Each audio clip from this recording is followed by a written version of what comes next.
ठाणे लोकसभेचे खासदार नरेश म्हस्के यांना मानाचा संसदरत्न पुरस्कार काल जाहीर झालाय। आपल्या खासदारकीच्या पहिल्याच सत्रामध्ये नरेश म्हस्के यांना पुरस्कार जाहीर झाल्यानं ठाणेकरांच्या शिरपेचात मानाचा तुरा खुललाय। संसदरत्न पुरस्काराचे संस्थापक प्राइम पॉइंट श्रीनिवासन आणि संसदरत्न पुरस्कार समितीच्या अध्यक्षा प्रियदर्शनी राहुल यांनी पुरस्काराची घोषणा नवी दिल्ली येथे केली आहे। डॉक्टर APJ अब्दुल कलाम यांच्या सूचनेनुसार या पुरस्कारांची स्थापना झाली आहे। मे 2010 मध्ये चेन्नई येथे झालेल्या पहिल्या पुरस्कार प्रदान सोहळ्याचे उद्घाटन डॉक्टर कलाम यांनी केलं होतं। उल्लेखनीय म्हणजे हंसराज गंगाराम अहिर हे या पुरस्काराचे पहिले प्राप्तकर्ता होते। हे पुरस्कार नागरी समाजाच्या वतीने प्रदान केले जातात। 2024 पर्यंत 14 पुरस्कार समारंभांमध्ये 125 पुरस्कार प्रदान करण्यात आले आहेत। महाराष्ट्रातील खासदार नरेश म्हस्के, स्मिता वाघ, ॲडव्होकेट वर्षा गायकवाड, प्राध्यापक मेधा कुलकर्णी, अरविंद सावंत यांना संसदरत्न पुरस्कार जाहीर झालाय। प्रतिष्ठित संसदरत्न पुरस्कार 2025 प्राप्त करण्यासाठी लोकसभा आणि राज्यसभेतील 17 खासदारांसह 2 संसदीय स्थायी समित्यांना नामांकन देण्यात आलं होतं।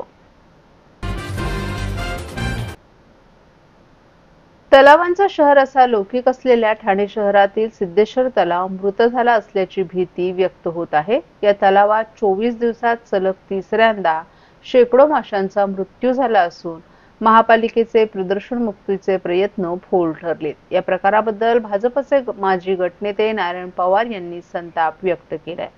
महापालिकेच्या मुख्यालयाजवळ असलेल्या सिद्धेश्वर तलावात जलपर्णींबरोबरच मोठ्या प्रमाणावर प्रदूषण झालं आहे। या तलावाच्या परिसरात मोठ्या प्रमाणावर नागरिक राहत असून तलावाची निगा राखण्याचं काम कंत्राटदाराला देण्यात आलं आहे।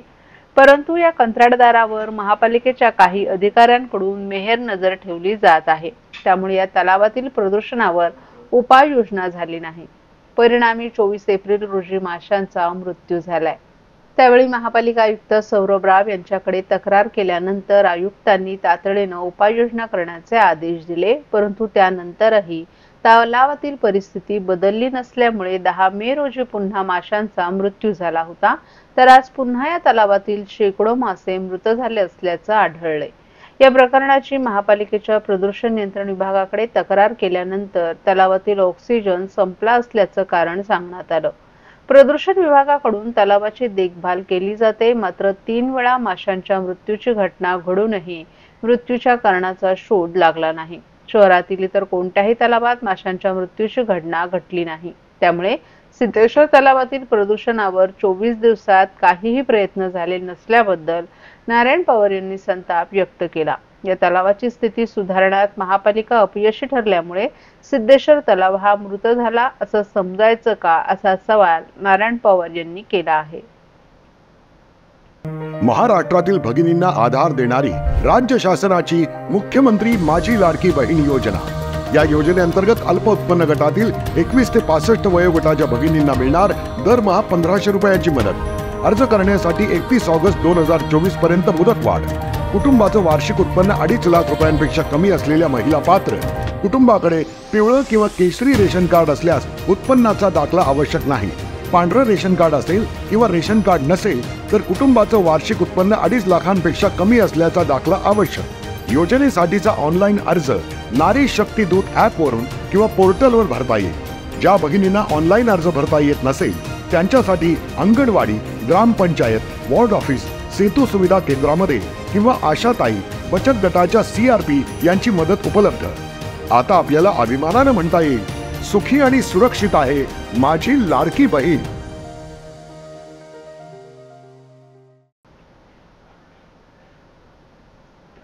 संजय गांधी राष्ट्रीय उद्यानाचा भाग असलेला आणि शांतता आणि पर्यावरणीय दृष्ट्या संवेदनशील क्षेत्र म्हणून घोषित करण्यात आलेल्या येऊर वन परिक्षेत्रामध्ये मोठ्या प्रमाणात अनधिकृत हॉटेल, रिसॉर्ट, टर्फ, बंगले आणि लग्नाचे लॉन असून इथे मोठ्या प्रमाणात रात्रभर पार्ट्या, डीजेचा मोठ्या प्रमाणात आवाज, रात्रभर चालणारे क्रिकेटचे टर्फ तसंच दारू विक्रीसह मोठ्या प्रमाणात कर्णकर्कश आवाजात धांगडधिंगा सुरू असतो।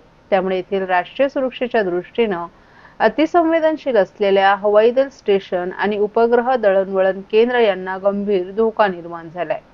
तसंच बिबट्याच्या अधिवासाचं ठिकाण अशी ओळख असलेल्या येऊरमध्ये रात्री ग्रामस्थांव्यतिरिक्त इतर वाहनांना परवानगी नसतानाही सर्रास इतर वाहनांना येऊरमध्ये प्रवेश दिला जातो।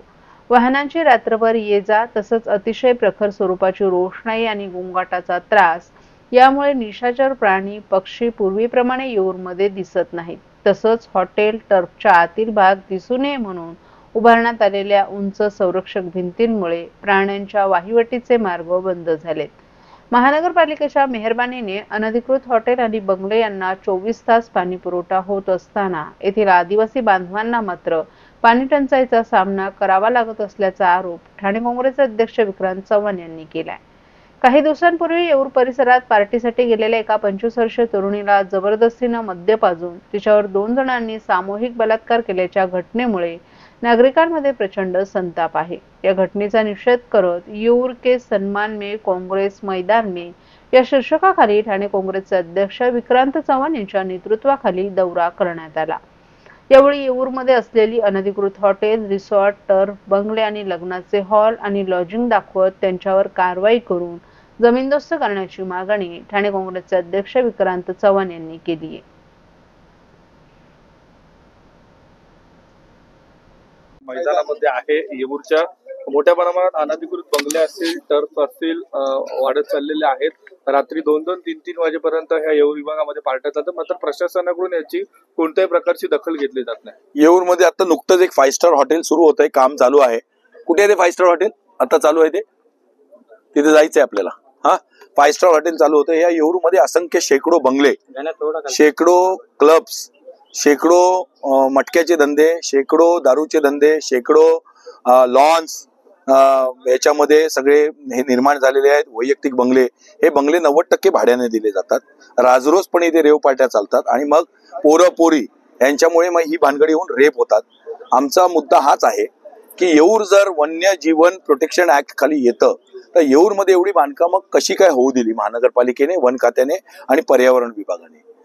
राज्यघटनेतील तरतुदीनुसार, देशाच्या घटनेतील तरतुदीनुसार 48 कलम, 51 कलम असेल, 1972 वाईल्ड प्रोटेक्शन ऍक्ट असेल, याच्यामध्ये क्लिअर कट लिहिलंय इथे ह्युमन ऍक्टिव्हिटीज अलाउड नाहीत। ह्या नॅशनल पार्क्स मध्ये जेवढे आहेत त्याच्यामध्ये डेव्हलपमेंट अलाउड नाही।